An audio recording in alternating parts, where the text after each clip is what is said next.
और आपकी यात्रा सफल हो। आपकी यात्रा में कोई विघ्न बाधा न आए। आप जिस कार्य के लिए जा रहे हो वह कार्य निश्चित रूप से सफल हो और आप अपने कार्य के, अपने लक्ष्य में, अपने मकसद में कामयाब होकर लौटे। आपकी यात्रा सुखद हो और मंगलमय हो। इसके लिए क्या करें या क्या जरूरी है, यात्रा में विशेष ध्यान देने वाली बात कौन सी है, आज उसके बारे में जाने और इस बात को समझें, अपनाएं और जीवन में लाभ उठाएं। आइए यात्रा प्रकरण के विषय में जानें। यात्रा प्रकरण में, किसी भी यात्रा में सबसे जरूरी होता है कि सबसे पहले आप यात्रा करने वाले हैं तो आपका मन प्रसन्नचित होना चाहिए, आपके चेहरे पे खुशी होनी चाहिए। कभी भी कोई यात्रा झगड़ा लड़ाई या तनाव करके ना करें। अगर आप किसी भी यात्रा को कर रहे हो घर से झगड़ा लड़ाई करके या घर में तनाव करके यात्रा कर रहे हैं तो दुखदायी होगा। इसलिए सबसे पहले आपको बचना होगा कि जो भी यात्रा कर रहे हैं, किसी भी कार्य के लिए यात्रा कर रहे हैं तो घर में लड़ाई झगड़ा कलह करके और उदासी चेहरे पे करके कभी यात्रा ना करें। दूसरी बात, यात्रा में अनिवार्य है, यात्रा में सबसे जरूरी है चंद्रबल का सही होना।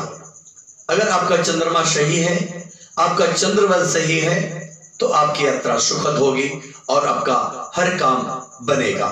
आप जिस कार्य के लिए निकल रहे हैं वह कार्य सफल होगा। अब चंद्रबल कैसे जानेंगे आप? चंद्रबल को जानने के लिए ज्योतिषियों से सलाह लें, पंडितों से जाने, पुरोहितों से जाने कि चंद्रमा कहाँ निवास कर रहा है। चंद्रमा का सही होना आपके लिए सुख कारक और उन्नति कारक होगा। चंद्रमा का गलत होना आपकी यात्रा दुखद होगी।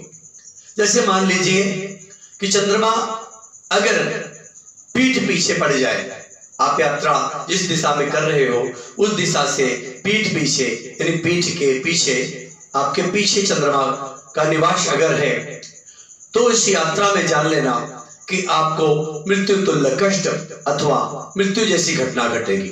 कदापि यात्रा न करें। अगर चंद्रमा आपका पीछे पड़ रहा हो तो यात्रा वह वर्जित कर दे। कुछ समय का इंतजार करके, सही समय का इंतजार करके ही यात्रा करें। चंद्रमा को कभी पीछे ना जाने दें। दूसरा, अगर चंद्रमा आप जिस दिशा में यात्रा कर रहे हैं उस दिशा से आपके चलते हुए आपके बाएं दिशा में पड़ता है तो आपके लिए धन का विनाश करने वाला होगा, आपका धन नष्ट कर देगा। आप कितना भी कमाएंगे, कितना भी परिश्रम करेंगे, आप धन इकट्ठा नहीं कर पाएंगे। आपका धन छिड़ होता जाएगा, नष्ट होता जाएगा, किसी न किसी प्रकार से आप हानि को प्राप्त करेंगे। इसलिए यात्रा में यह भी विशेष ध्यान देना जरूरी है कि आपके यात्रा में चंद्रमा आपके बाएं हाथ में ना पड़े।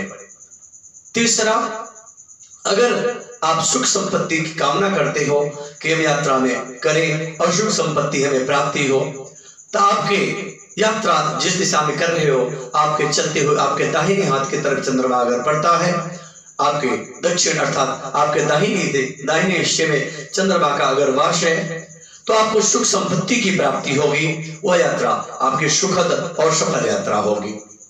ऐसे ही अगर मान लीजिए कि आपके पास कोई वक्त नहीं है, दिशा नहीं समझ में आ रही है, चंद्रमा कहाँ वास करता है, कैसे करूं, क्या यात्रा करूं, हमें सब काम में सफल होना है, जिस काम के लिए जा रहा हूं मेरा हर मकसद सिद्ध हो और कोई भी दोष ना सामने आए, कोई भी पीड़ा ना सामने आए।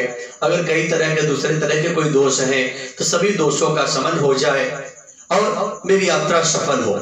तो याद रखना, अगर आपकी यात्रा सफल करना चाहते हो तो हमेशा चंद्रमा को अपने सामने लेके चलना। अगर आपका चंद्रबल आपके सामने पड़ता है, जिस दिशा में आप जा रहे हो उस तरफ चंद्रमा का वास है, उस दिशा में चंद्रमा का वास है, तो समझ लेना कि कोई भी विघ्न, कोई भी बाधा, कोई भी पीड़ा, कोई भी परेशानी आपको असर नहीं कर सकती। क्योंकि चंद्रमा अगर सामने पड़ गया तो सारे दोष अपने आप से नष्ट हो जाएंगे और आपकी यात्रा सुखद और सफल यात्रा होगी।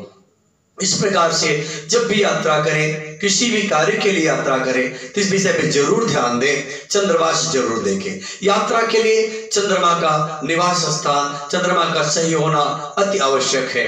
अगर चंद्रमा सही नहीं होगा तो आपकी यात्रा दुखद और कष्टमय होगा। इसलिए हमेशा याद रखें कि जब भी यात्रा करें आपका चंद्रमा सुखदायी दाहिने होगा, और जो सामने पड़ेगा सब सिद्धियों को देने वाला चंद्रमा आपको बहुत ही सुखकारी होगा। इसलिए जब भी यात्रा करें तो दाहिने और सामने चंद्रमा को करके ही चले, जिससे अगर आपके पास कोई पीड़ा आने वाली है, कोई अगर दिन मुहूर्त नहीं मिल रहा है, तो आपके सारे दोष मिट जाएंगे।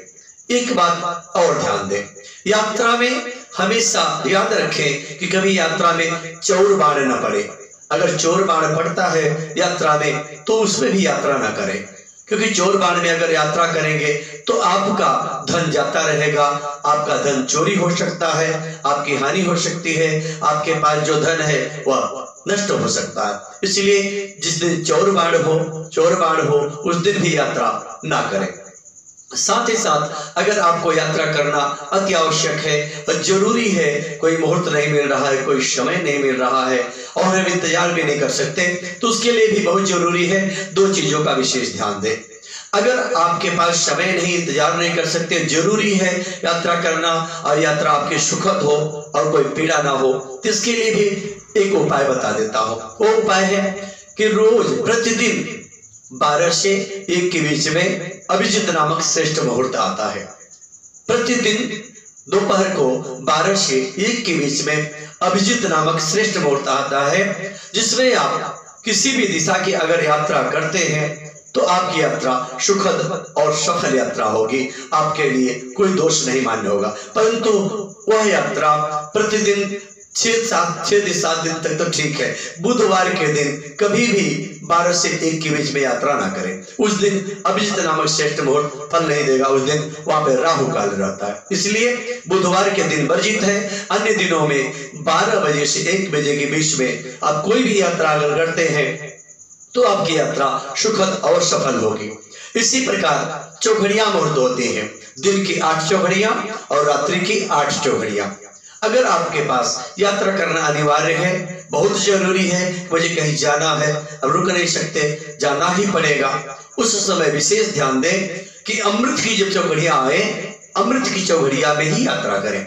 अगर आप अमृत की चौघड़िया में यात्रा करते हैं तो आपकी यात्रा सुखद और सफल यात्रा होगी, आपको कोई पीड़ा और कोई परेशानी नहीं होगी। मैं आशा करता हूं कि जो बातें मैं बताया उस बातें को आप लोग अपना करके इसका लाभ अवश्य प्राप्त करेंगे और किसी की बातों में नहीं आएंगे। इसका सफल प्रयोग कर, इस विषय को समझकर अगर इस समय में ऐसी स्थिति में जैसी बताएगी उस प्रकार से अगर आप यात्रा करते हैं तो आपकी यात्रा सफल होगी। आप जिस काम के लिए जा रहे हैं उस काम में सफल होकर लौटेंगे, आपकी सारी मनोकामना पूरी होगी, आप कभी निष्फल नहीं होंगे। ऐसे ही अगर हर तरह से सुख पाना चाहते हो, हर तरह से यात्रा में सफल होना चाहते हो, तो उसके लिए भी एक बात और बता देता हूं, क्योंकि कहावत यात्रा प्रकरण में बताया गया है, दिशा सोल ले जावे बामे। जब आप जिधर यात्रा करें जिस दिशा में, उस दिशा के आपके बाएं तरफ दिशा सोल पड़े, उस दिन का दिशा सोल आपके बाएं हाथ की तरफ पड़े। दिशा सोल ले जावे बामे। राहु योगिनी पोठ, राहु और जोगिनी आपके पीठ पीछे अथवा आपके बाएं पड़े।